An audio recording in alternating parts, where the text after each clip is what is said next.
اللہ الرحمن الرحیم۔ الحمد للہ رب العالمین، والصلاة والسلام علی سید الانبیاء والمرسلین وعلی آلہ واصحابہ وبارک وسلم اجمعین۔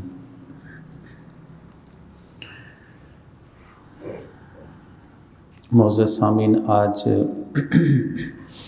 درس حدیث کی اس نشست میں چند ایسی احادیث مبارکہ سننے اور سمجھنے کی سعادت حاصل کریں گے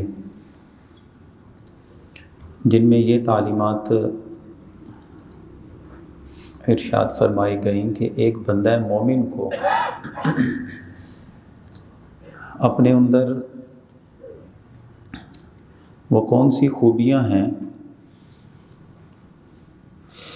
جنہیں اپنے اندر پیدا کرنے کی کوشش کرنی چاہیے، اور وہ خوبیاں ہیں جنہیں اللہ اور اس کے رسول نے پسند فرمایا ہے۔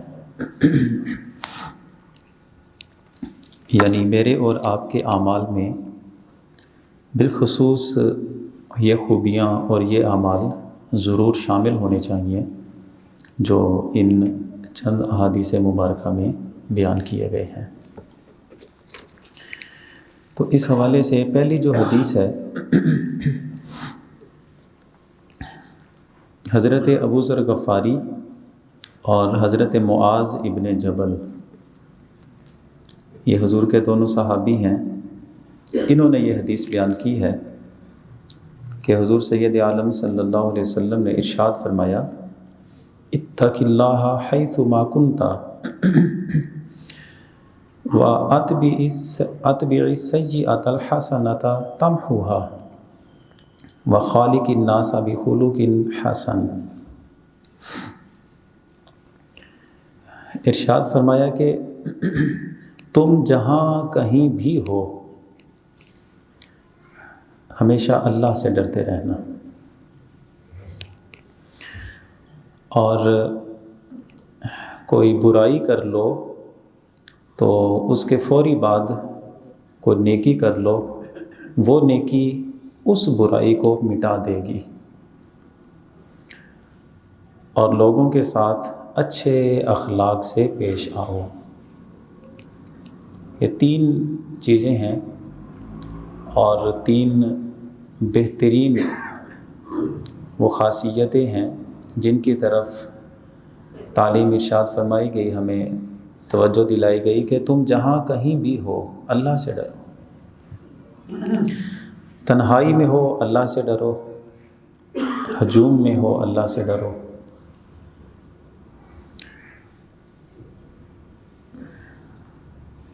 عہدے داری میں ہو اللہ سے ڈرو، مالداری میں ہو اللہ سے ڈرو، علم جیسی طاقت اور تلوار تمہارے ہاتھ میں ہو اللہ سے ڈرو، کسی بھی حالت میں ہو، کہیں بھی ہو۔ اس لیے کہ گناہ اور برائی ایک ایسی چیز ہے، سورہ لقمان میں ہے، ارشاد فرمایا انہا ان تکو مثقال حبۃ من خردل، رائی کے دانے کے وزن برابر کوئی برائی، کوئی بدی، فتکن فی صخرۃ او فی السماوات او فی الارض، رائی کے دانے برابر جو بدی ہے، برائی ہے، وہ چٹانوں میں پڑی ہو، آسمان کی وسعتوں میں پڑی ہو، زمین کی وسعتوں میں کہیں پڑی ہو، یاتی بہ اللہ، اللہ ایسا قدرت والا ہے کہ وہ رائی کے دانے کے برابر برائی کہیں بھی ہو، اللہ اسے بھی لے آئے گا، یعنی لا کے انسان کے سامنے ظاہر کر دی جائے گی۔ ان اللہ لطیف خبیر، بے شک اللہ تعالیٰ ہر باریکی سے باریکی اس کا بھی جاننے والا ہے، خبردار ہے۔ اس لیے کبھی بھی کسی برائی کو معمولی برائی سمجھ کے اس کا ارتکاب نہیں کرنا چاہیے، اور اس معاملے میں ہمیشہ اللہ سے ڈرنا چاہیے کہ اللہ تعالیٰ بہت قدرت والا ہے، بہت طاقت والا ہے۔ یہ پہلی تعلیم ارشاد فرمائی۔ اس کے بعد پھر یہ ارشاد فرمایا کہ وَأَتْبِعِ السَّيِّئَةَ الْحَسَنَةَ، اگر کوئی برائی ہو جاتی ہے، یہ دوسری بات ارشاد فرمائی، اگر کوئی برائی ہو جاتی ہے تو اس کے فوراً بعد نیکی کر لیا کرو، تمحوها، تمہاری وہ نیکی اس برائی کو مٹا دے گی۔ ایک چیز اس میں یاد رکھیے، یہ ایسی برائی ہے کہ آپ کا ارادہ نہیں تھا، اچانک سے اتفاق سے وہ کوئی صورتحال ایسی بنی کہ آپ برائی کا ارتکاب کر گئے۔ بد نظری بھی ہو سکتی ہے، اچانک سے زبان سے کوئی غلط کلمہ بھی نکل سکتا ہے۔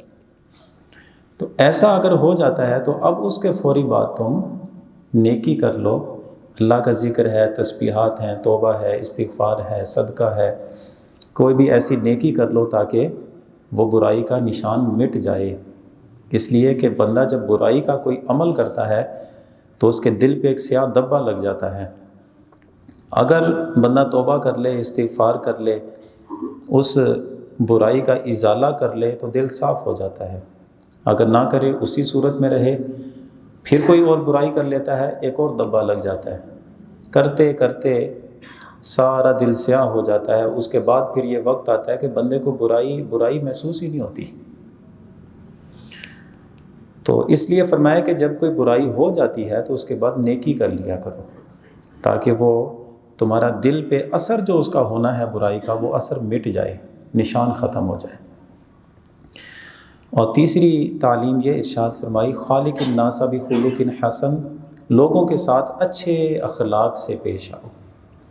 یہ چونکہ مستقل حسن اخلاق کے اوپر ہم احادیث اپنے اگلے کسی درس میں لے کے آ رہے ہیں، تو اس تیسری جو خوبی ہے اس کے بارے میں ہم انہی احادیث طیبات کے ضمن میں ہی کچھ تعلیمات سمجھیں گے۔ تو خلاصہ کلام کیا ہوا اس حدیث کا؟ اول تو اللہ کا خوف اتنا ہر وقت اپنے دل میں رکھیں کہ آپ کسی بھی جگہ پہ ہوں، تنہائی میں ہوں، لوگوں میں ہوں، پھر کیسی صورتحال میں کیوں نہ ہو، ہمیشہ اللہ کا ڈر، اللہ کا خوف اپنے دل میں رکھنا چاہیے۔ اور اگر کوئی برائی ہو جاتی ہے، اللہ تعالیٰ سے معافی مانگیں، استغفار کریں، اس کا جو ازالہ بنتا ہے اس کا ازالہ کیا جائے، فوراً اس گناہ کے بعد کوئی نیکی کر لی جائے، تاکہ دل پہ اس برائی کا دبا ہے، داغ ہے، اثر ہے، وہ ختم ہو جائے۔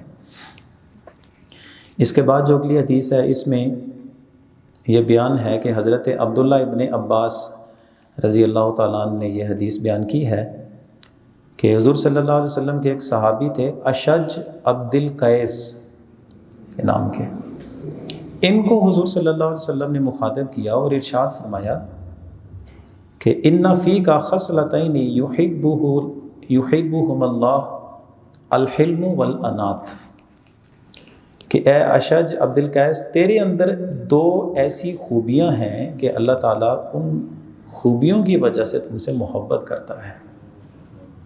تیری وہ دو باتیں اللہ کو بڑی پسند ہیں۔ وہ دو باتیں کون سی ہیں؟ فرمایا پہلی الحلم، تیری بردباری، نرم دلی، اور دوسری انات، یعنی تو جلد بازی سے کام نہیں لیتا، باوقار شخصیت بن کے رہتا ہے، افراتفری نہیں ہے تیری زندگی میں۔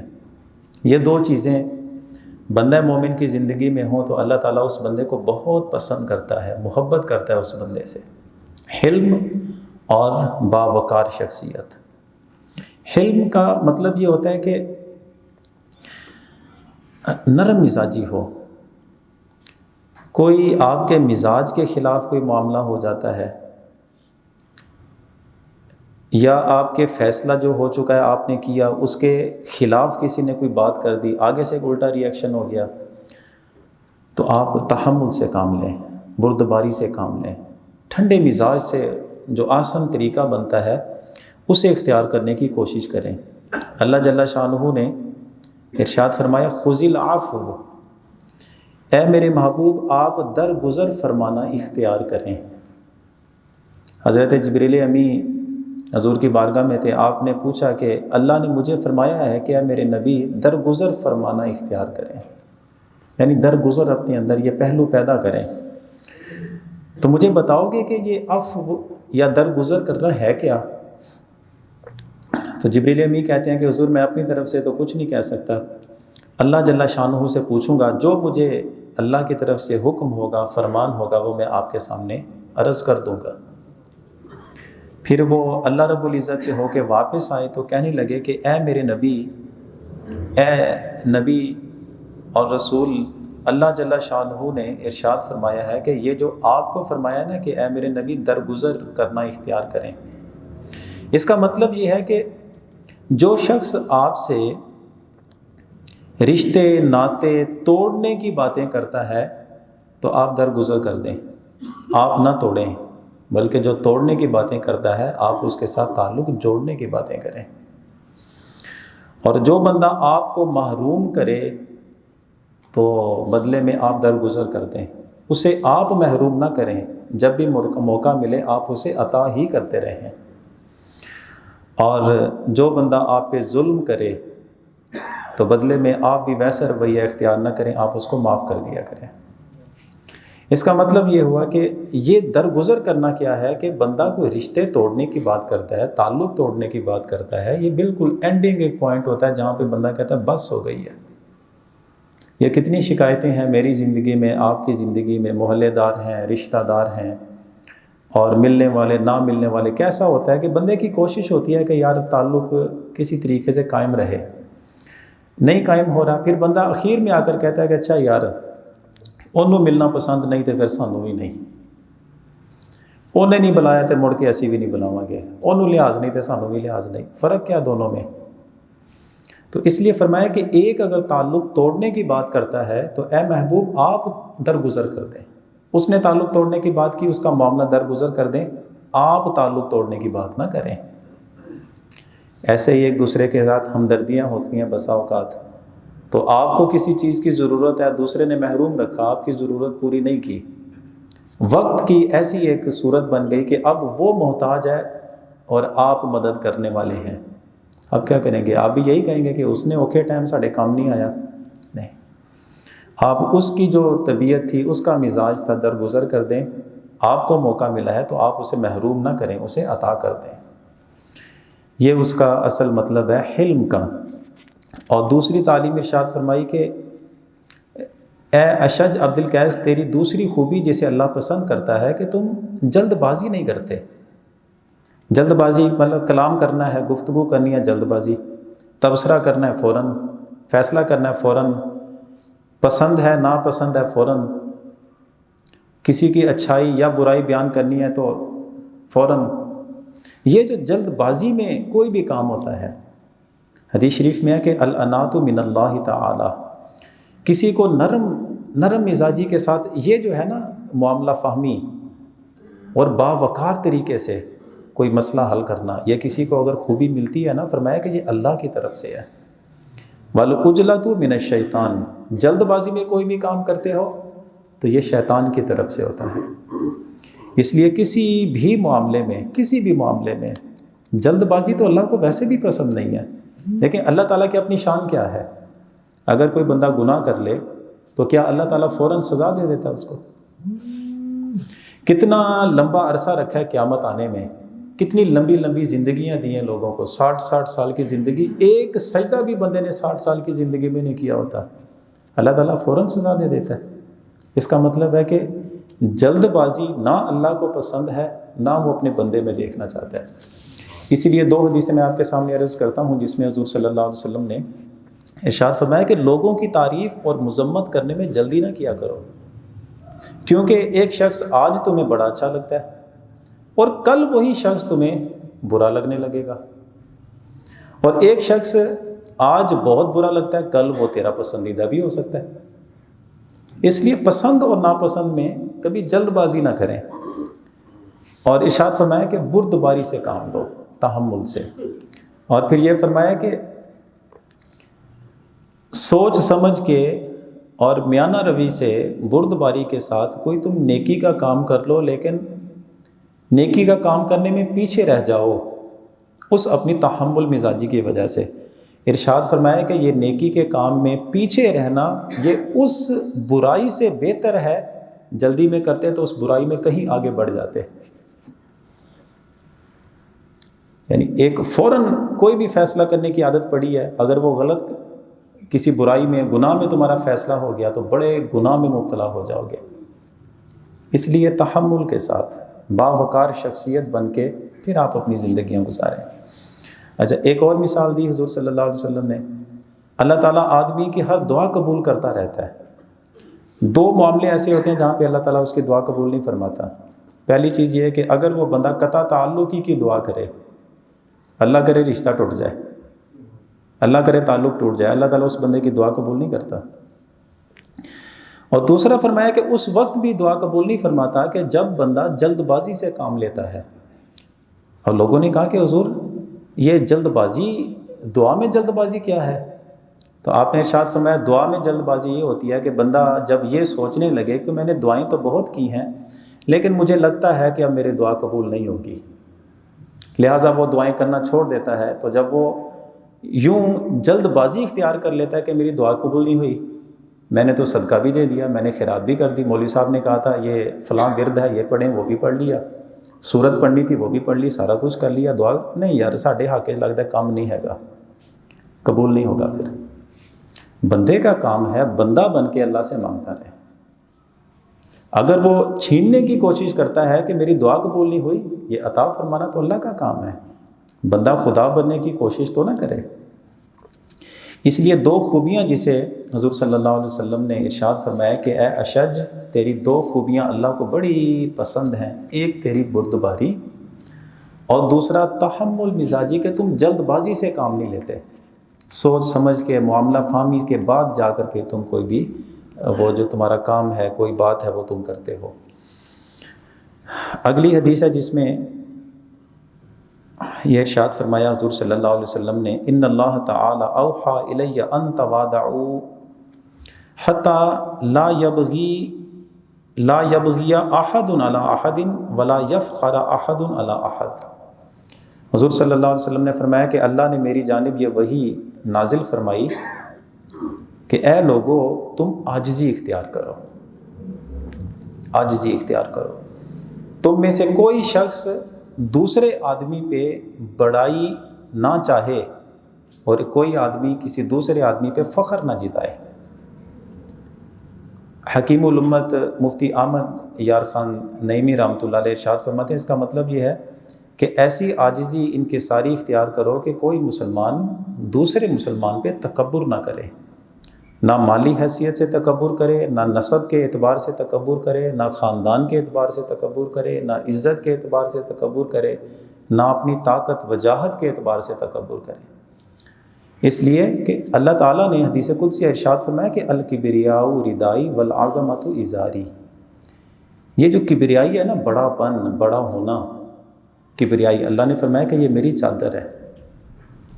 اور عظمت ازاری، عظمت یہ میرا ازار ہے، ازار جس سے بندہ اپنے آپ کو چھپاتا ہے، اللہ اپنی شان کے مطابق فرما رہے ہیں. تو ارشاد فرمایا کہ جس نے یہ کبریائی اور عظمت چھیننے کی کوشش کی تو پھر کیا ہے کہ میں اسے الٹے منہ گھسیٹ کے اس بندے کو دوزخ میں ڈال دوں گا. یہ تو اللہ کی شان ہے. بندے کو تو زیب ہی نہیں دیتی کہ تکبر اپنا اپنائے اور دوسرے کو حقیر سمجھے. اس لیے عاجزی، انکساری، اللہ نے اگر کوئی نعمت سے نوازا ہے تو اللہ کا شکر ادا کریں. اللہ نے نعمت اس لیے نہیں دی کہ اس نعمت کے بل بوتے پہ کسی انسان کو حقیر سمجھنا شروع کر دیں. تو یہ وہ خوبیاں ہیں جنہیں اپنے اندر پیدا کرنے کی ہمیں تعلیم ارشاد فرمائی گئی، اور یہی وہ خوبیاں ہیں کہ بندہ، میں اور آپ جب اپناتے ہیں تو اللہ کا محبوب بندہ بن جاتا ہے وہ آدمی جس میں خوبیاں ہوں، اور اللہ کے رسول کا بھی وہ شخص محبوب بندہ بن جاتا ہے. تو جو تعلیمات سیکھتے اور سمجھتے ہیں اللہ تعالیٰ کی بارگاہ میں دعا کرتے ہیں ہمیں سمجھنے اور عمل پیرا ہونے کی توفیق عطا فرمائے. وآخر دعوانا ان الحمد للہ رب العالمین.